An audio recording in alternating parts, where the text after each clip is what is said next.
We hope by now you have decided what to include and what to exclude from your MOOC, modeling what we did in the previous section of this module. If you don't have an existing curriculum, you may find yourself sitting in front of a pile of materials that you wanted to include. Here's our suggested steps. Grouping. If you have a lot of subjects to cover, first try to group them together. For instance, if you're working on a MOOC that helps build vulnerable youth's resilience, you may group your contents by looking at where the new protective factors are situated: schools, family, community, and so on. You may also group them by processes, such as identify risk factors, prevent the risks, identify protective factors, build allies, and so on. There can be many acceptable ways to group your contents as long as they make sense to your audience. Once you put them into different groups, you will know more or less how many modules you need in your MOOC. If some groups are too big, you may want to divide them into smaller groups. Sequencing. Once you finish grouping contents into modules, you will need to put the modules in sequence. As a rule of thumb, you almost always define a concept first, then you give an overview of your subject, then you follow a learning path by starting with the lighter, more general, and less challenging materials first before you go deeper into the more complicated and challenging subtopics. Again, there isn't a set formula of sequencing your modules.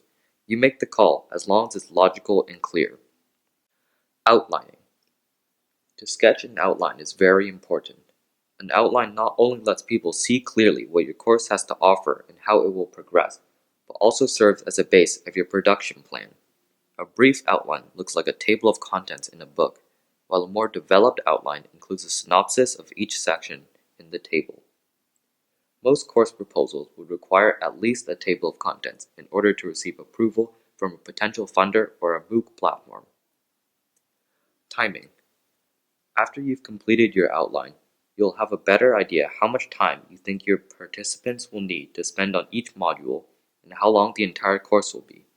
Generally speaking, MOOCs run one module per week, and you would not expect people to spend more than 4 hours per week on the course.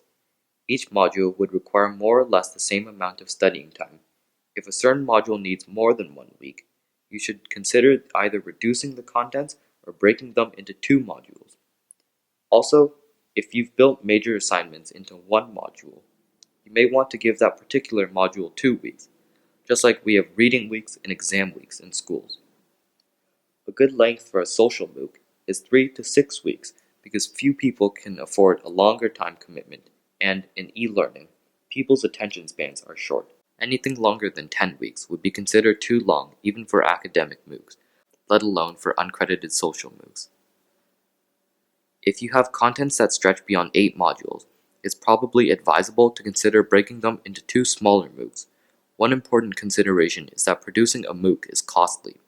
If you don't have a high level of certainty that your MOOC will succeed, it is better to keep it small at the beginning.